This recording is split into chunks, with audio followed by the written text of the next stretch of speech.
Welcome to the first TCG Facebook Live. For those of you who are joining us live and want to watch it again later, we will be posting this to our Facebook page shortly afterwards. So do come back and watch it at your discretion.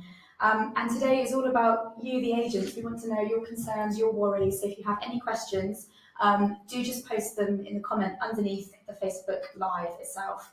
And we've already had lots of agents questions as well, so we're putting those to our expert panel.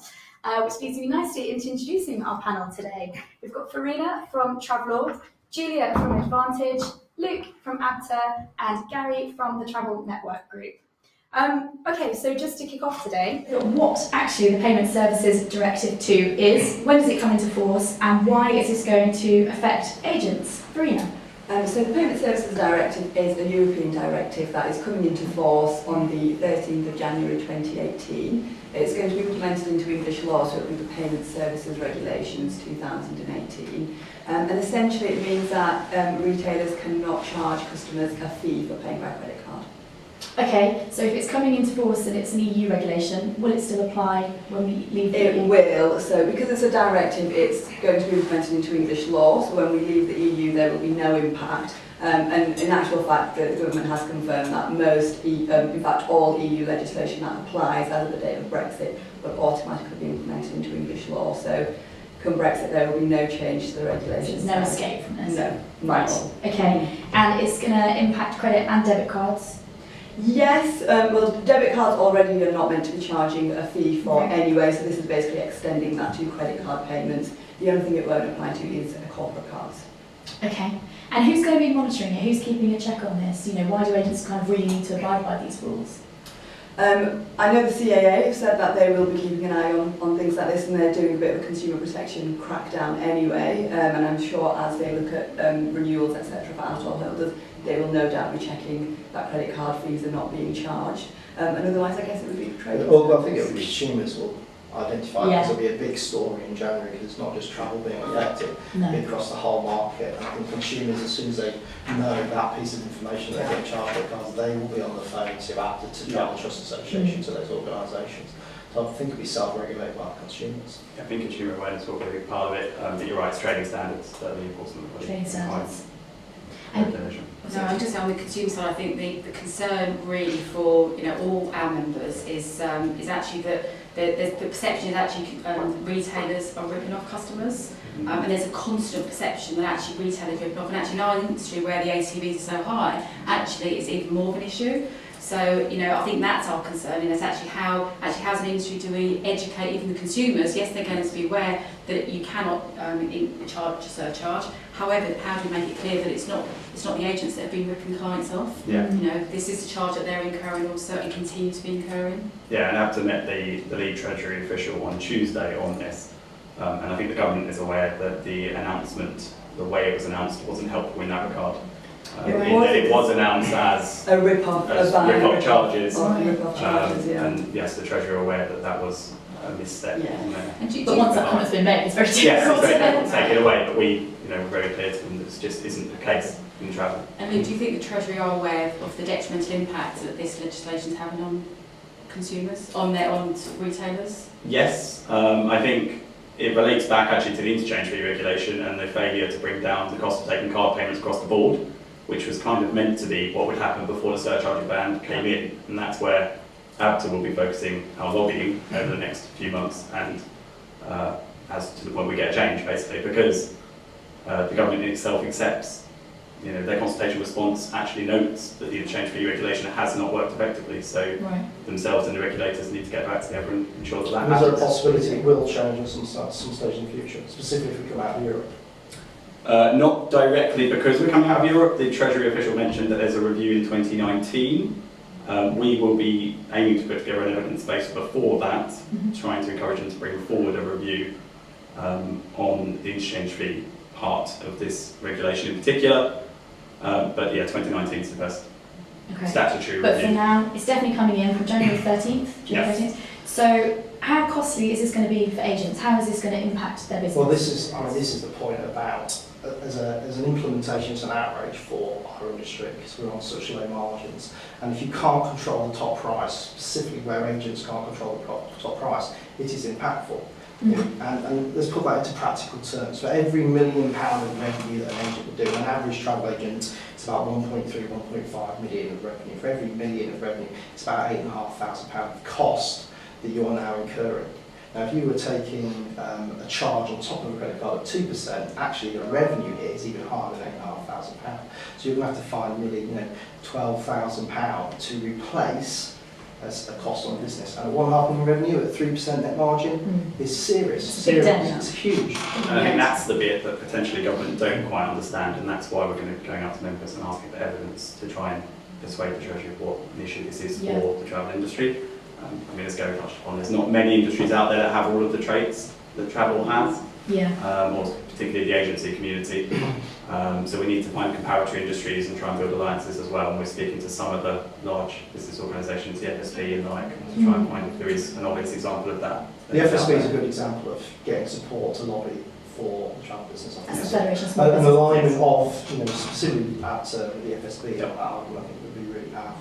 Yeah. But also, we're all in it together. It's not just the agents, the tour operators are in this together as well. They are getting hit, every £1 million of revenue. They have a choice of either covering that cost and controlling the overall price, or charging a booking fee, which goes on the overall price, and having to take those decisions as well. But tour operators are being quite proactive, or some of them are, in the sense that they are sort of upping commission to a certain extent for some agents, aren't they? Or for all agents. Yeah, we kind of championed some decisions that Crony made recently in terms of increasing commission. And just before we talk about that, I think the balance here is actually, I think as an industry we are all in favour of what's right for the consumer. Sure. And this is not about actually how do we make it, how do we fight this so that it's better for the agents and better for business and better for consumers. Absolutely not. I think we're all in favour. The consumers win, our agents win. So I think we've got to be really clear. I think the points that Luke and Gary made absolutely is a detriment impact that's not been looked on. Gary's right, actually tour operators they can increase their, if you forget competitor edge for a second, but they can absorb, but they can increase their pricing, headline prices for retailers to sell on. And if we can work together to try and get a bit more for agents, then it just helps to reduce that. Yeah. I actually think we're entering an environment now where retailers have to become a lot more commercial. They have to start thinking about things in a more commercial landscape. They are agents, but actually they're running commercial businesses. So looking at every booking, actually how can they supplement that with incremental earnings for their own business? Because Gary's right, no retailer can absorb these costs. We've had some horrendous figures that we've shown with ABTA as well that they've used in their analysis where agents are going to be impacted. You can't just absorb that. You've got to find a way of reducing costs or increasing your revenues. Are you suggesting things like booking fees, for example? I think booking fees done in kind of the right way. I think that is an option. But again, you're in a very competitive landscape, so whether you can do that, I think you've got to find ways of adding value so that there's opportunities there that are great for the consumer and also great for the agent where they can supplement their income. It's just, I think, looking at all your practices across business and just working through actually where can I save 1% and where can I increase it. I think they're basic business practices that, that's what our recommendations to our agents is how they can do that. But on that point, I think there's a question that a lot of agents are asking, because what is the legal implication of this? Because I think there's been so much confusion. There have been some suggestions about perhaps incentivising people to use certain booking methods over others, but I think that's illegal, is it not? If you financially incentivise, yes. So I think booking fees is one option, but you do have to be careful. It's got to be a booking fee that applies regardless of payment method. So every form of payment would have to apply? Absolutely. So you've got to have that booking fee across the board, and also because the booking fee is compulsory, you have to make it very clear when you advertise. So you either include it in the headline price, or you make it very clear that this is a price plus X amount booking fee, because it's a compulsory payment that the customer would have to make, and to not advertise it would potentially be misleading. So how would the agents show that in real terms? So how would you showcase that? So if the customer comes in and you are looking for holidays for them, it would be a verbal communication initially. Yes, you can have a verbal communication. You could have maybe a sign up maybe that says you make sure that if you have terms and conditions, you have booking forms, make it very clear on all the documentation. So I would say make it as clear as possible. In their windows as well? Absolutely, yeah. So anything that makes it very clear when people are browsing and looking around that this is the price of the holiday, but in addition to that there will also be a booking fee. Okay. Yeah, the booking fees, so there's confusion over that. Yeah. Because 2, 3, 4 months ago the assumption was we could add a booking fee. That changes the conversation in that store in that business. But I don't think people have really understood that the booking fee goes on to the top line price. So in your advertising conversation, you have to have a booking fee and your price, which is changing the price of the market. So that brings you back to the conversation around the business partners, our commercial relationships. And I think it's important for us to focus on that for a moment, because the business partners have the ability to increase the price. Now the market determines the price. Customers determine that price. So there's going to be it's very simple for us to just say increase the margin, increase the price, and then pass that back to the agents. However, agents are at the lower end of that chain with 3%. So where you have business partners who have already committed to support that price, and we've got business partners who are coming up to 0.85%, agents are going to make a choice on that, because then they're not competing in that conversation. They're not having to change the conversation with their customer when that moment of truth happens in their shop. So the first thing I think you and I are certainly doing as organisations is having fantastic relationships with our business partners who also are affected by this, and see where the market filters and stops over the first 2, 3, 4 months. So some are following and waiting to see how it lands. Yeah. Others are being very proactive, saying we will support you through these initial periods, you see what happens, and then we can take a view on it subsequently. But 0.85% is what agents specifically need to make sure that they can survive that initial conversation. And it's actually on that point we're getting lots of questions through, which is great. But we've got a question from Steve Passenden. So he said, our grave concern is we did a New York flight only booking 2 days ago. The flight cost us £28, the taxes were over £350, our commission was £2.80, but the credit card fee to us was £7.81, which is a loss. So he says, if we try to set a booking fee, where would we set it? £10 would cover this booking, but what about a large booking of £7,000 or more? We need to get all tour operators and cruise lines to scrap non-commissionable items. I'm delighted that Steve Patterson, a World Trust member, is the first question is on Facebook. Hello, Steve. Hello, Steve. I'll let the legal people answer that question. So, Farina, what do you think about that? He's sort of saying, how do you kind of set? I mean, presumably it'd be better to set a percentage of the booking You fee. could. So yeah, you would have to say your booking fee is a percentage of the price, and make that very clear.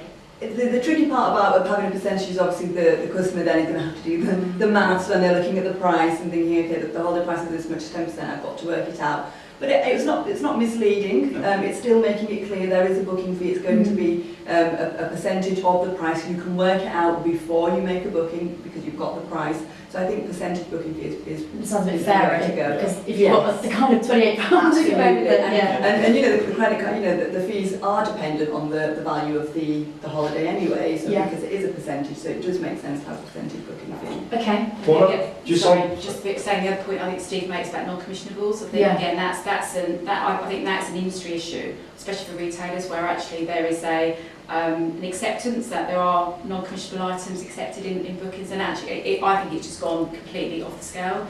And I think they're things that we need to really be looking at and talking to our partners, because we can't have agents in an environment where they're constantly increasing cost, where it's been increased at one end but taken off the other end in quite a misleading way. Actually, how an agent can work out from the start what they need, the point is there, what they need to cover is impossible. You can't work it out. To work out what elements are going to get commissioned. That's what we're talking about today. But I think that is an area where actually we need to have, as an industry, need to think about, because it's detrimental. And it's our next Facebook Live, right? Absolutely. Thanks, Angie. That's a very good point. And we have business partners who are removing non-commissionables, are having a straightforward conversation, and it's making it easier for not just the owners of those businesses but the agents themselves to be able to work out very quickly where they're going to benefit most in the conversation with their customer. Well, that's back to the point we made before. I think to help Steve as well, is actually we need to think more commercially. I think all of retailers have to think more commercially about what they're selling. If you think about whether it's Advantage or TCNG, actually what we try to do is add value to our members through commercial benefits. So the more we can get our members to think that way, I think the more benefit. I think they'll have no choice now moving forward. I'd just like to go to the next question. Sorry, we've got lots coming through. Just on that one point, Okay, for the last 2 weeks we've practically tested the changing conversation in our 5 shops, and we've seen the difficulty we've had in charging a booking fee. So customers are saying, we come to you for the relationship, we come to you because we've been with you for this period of time. You're asking me to charge a booking fee, that makes me think I might as well go online, or I might as well go somewhere else. So there's a change in behaviour that's going to create a change in behaviour from the customer, and that's really powerful. And then, well, if you want to go to the next question, but I've got practical points that come off the back of that, very much what Julia said, in terms of how does the member put added value into that customer force. And then they're trying to get £10, £15 per passenger to cover that £20, £25 credit card charge. There are ways of doing it. But I think then it's worth pointing out for Advantage members, for TTNG members, and for apps members as well. There is advice on all of your websites, isn't there? They can contact you if they've got more questions on this. So just go to the next question. We've got Lee Harrison. What steps are consortia marketing? He's got 2 points, but just to stick with the credit card theme. So what steps are consortia doing in terms of putting pressure on the credit card industry to charge the card holders and not the card processors? I think we covered that a little bit before in terms of what Lee's question is there when we talked about actually what one of the things that we're doing, and we have been actually right throughout the summer, is working with closely with ABTA, providing examples, in terms of, we're talking about a call for evidence, how can we ensure that we can provide a package of evidence to help organisations like ABTA to lobby on our behalf. So I think we're not best placed to add the pressure, but we can certainly provide the evidence to enable ABTA through their work together as an industry, which is what David Pascoe actually said. Everybody kind of coming together. This is one where it's not about competitors. This is not about that. This is about fundamental change that are impacting every single agent, and it's incumbent on all of us to work together to make sure that we can demonstrate very articulately through ABTA, the impact these changes are having. Yeah.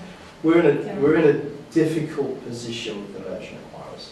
So if you think of ABTA's bonding model, or even ATOL's bonding model, it passes liability back to the merchant acquirer. Travel Trust and Association, which Lee is a member of TTA, doesn't pass the liability back to the merchant acquirer, so it has a different relationship with them. Low-cost beds cost the merchant acquirer £69 million. Yeah, that's how much liability we're back to the merchant acquirer. So they're not going to be thinking favourably. They're not thinking favourably, and they're not going to be thinking in any other way other than there is a contract in place, you need us to process the credit card. We have our own costs in place. Yeah. We're already squeezed down from 1.3, 1.1, 1% into some of the rates that we're getting.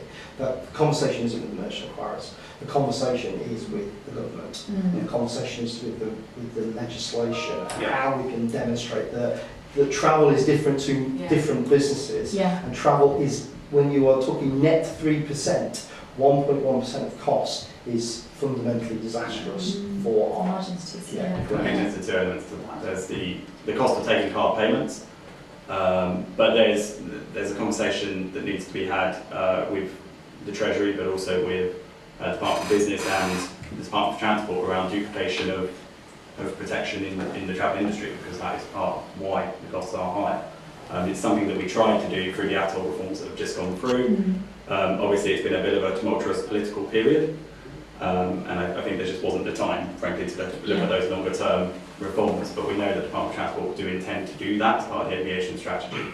So we're making those points to them as well about looking at duplication of financial protection. Jeremy Scott's just raised a point on that actually. He says, are we talking to other industries that are affected with that sort of high value and low margin? He says, such as car dealers, for example. Yes, so I mean, one of the problems, frankly, both in Europe and in the UK, we've had lobbying on this, is a lack of a comparator industry.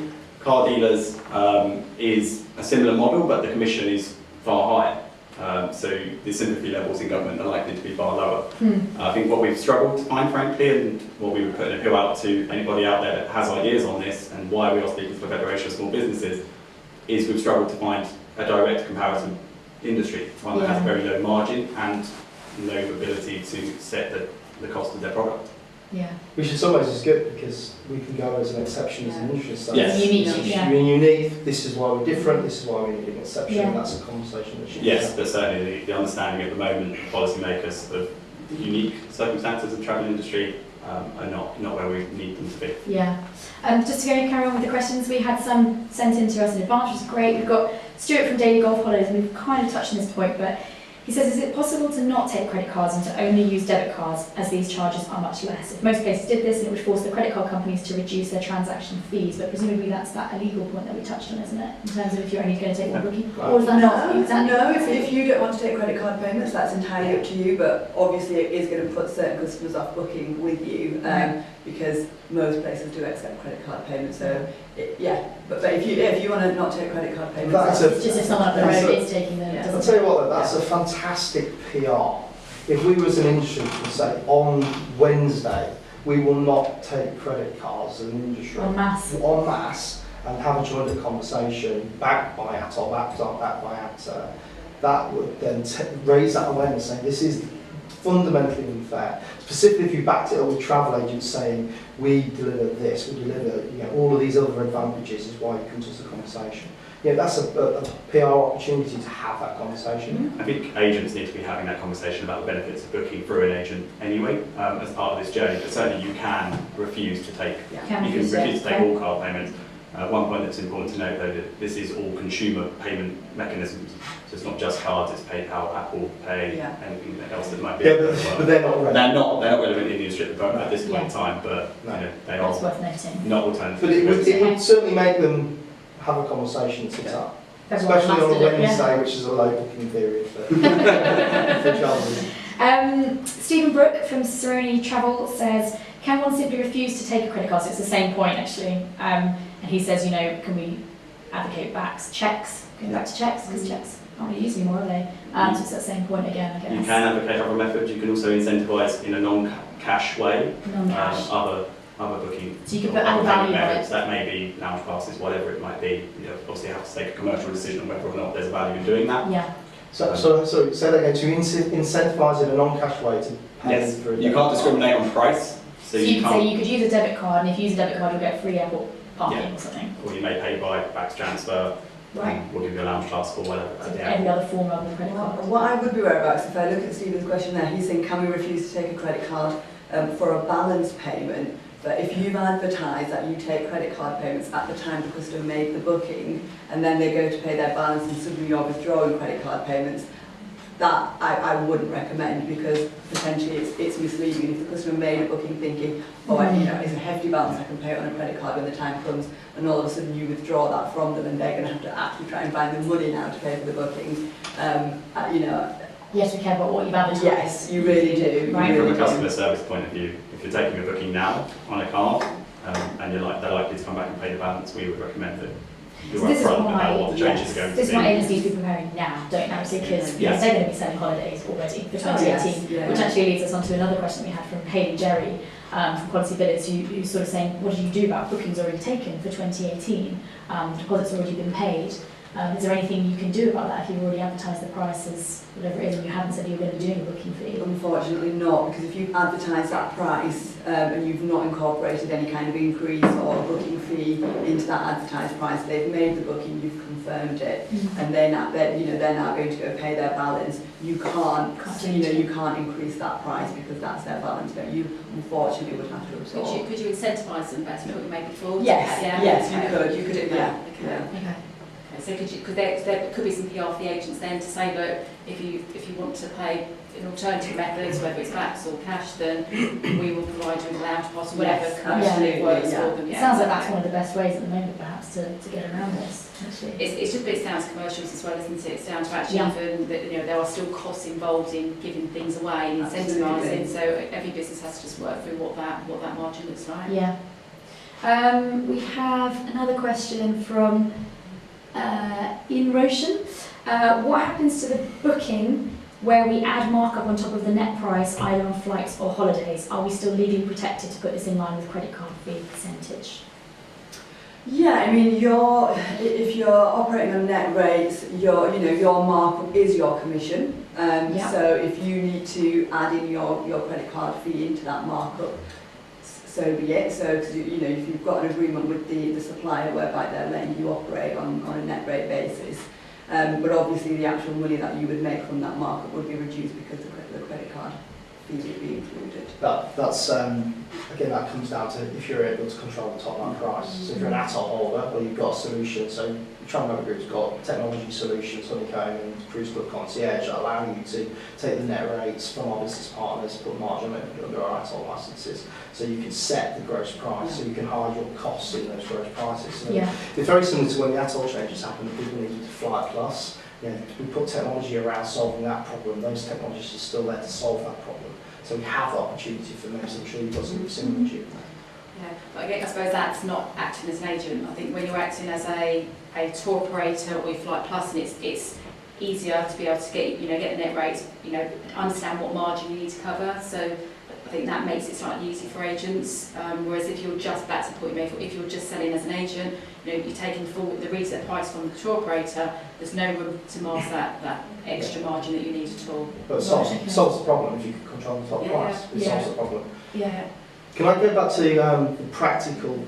So we've tested over the last 2 weeks, and we got challenged on adding a booking fee, and the conversation that the customers had. And one of the things that we came out of that was something you mentioned earlier, which was, can you add more value and charge for that? So we looked at it as something similar to a concierge service or increased service that we could add. Now agents are already talking about the services they have, but some practical things would be, you know, £10 per passenger will print your booking, boarding pass. We do your visa applications. We load up the cruise concierge. If you don't use a credit card. No, if you use a credit card, we'll charge you an additional fee for services. We'll give you a 24-hour post, during, and pre helpline.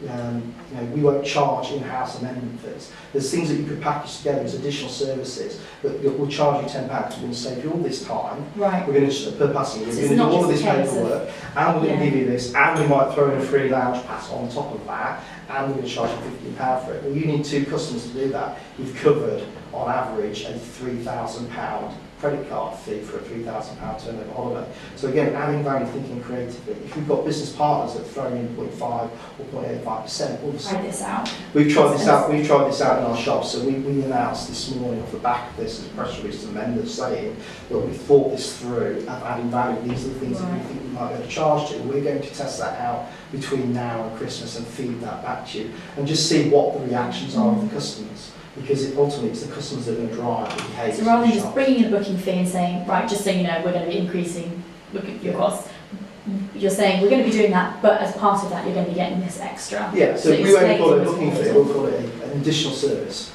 extra service, special service package. But they can opt out of it, customers can opt out. Yeah, they can opt out of it. But then if you can demonstrate that you're doing some behaviours that actually, I can't be bothered to do so I can't be able to go onto the cruise, personalise and fill up the information, so I don't want to do the reasons. And I've got 24 hours. It starts to be creative in solving the problem. But you'll charge that at a set amount rather than doing it as a percentage, will you? Which comes back to we're going to test it and work it out and see what it is. There might be an opportunity to learn more off the back of that once you start thinking. It also gives the agents the conversation to demonstrate the value they're adding in the process of that conversation with the customer, because it reminds them all the things that they can do and deliver for them.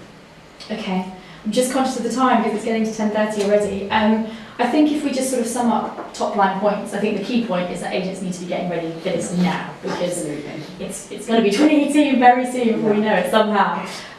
So in terms of how agents can start thinking about it, they should be thinking about possibly doing a booking fee, whether it's percentage wise or it's sort of adding value and doing concierge level, like Gary has suggested. They should be talking to customers now, presumably. Yeah. And thinking about other ways that they could add value or incentivise or decide if they want to use credit card payments at all and maybe think about stopping those. We should do an out to no credit card Wednesday. And Gary suggested stop using credit cards for one day of the week. For one day of the week, and got as much PR and press around it as I'm not sure possible. customers would be too happy. Yeah. Well, I don't know. Listen, we haven't. Whether you do it or you don't, but making the point about it. I think the other thing we haven't talked about is just in terms of what agents should be doing is talking to merchant acquirers, showing around. Do not think you're getting the best deal because you've been with someone for a long time, and we see that all the time. You must shop around because there are deals out there. Okay. So that's something we would urge everyone to be doing right now. So Definitely. And that's an important part of bringing down the cost of card payments is to create that competitive marketplace in the merchant acquirer field now. So we would fully support that. The other thing I would just say is if you are an active member and you have questions, do feel free to send through to us. We are having regular dialogue with the Treasury, so we can clarify any points that you might want to do. Because in the meantime, you're going to be lobbying to try and get some changes with this. And we'll be supporting it, because as we said before, I think as an industry, this is one what we can't let go, we have to do together. And the more evidence, and actually I think from the agent community, the more evidence they can provide the consortia partners in terms of actually what are the incremental level costs that they're incurring on the back of the change in fees, that is really helpful. And I think more evidence we can provide, and I think it just helps to demonstrate the real impact it's having. Brilliant. And thank you everyone for joining us today. As Lucas said and Julia and Gary said, if you do have more questions, you can visit each of their websites. We're going to be covering this in a lot more detail in TTG. Thank you for all your questions. I'm sorry we didn't get through them all, but if you have other topics that you want us to discuss on the next Facebook Live, then just get in touch and let us know. Thanks everyone. Bye.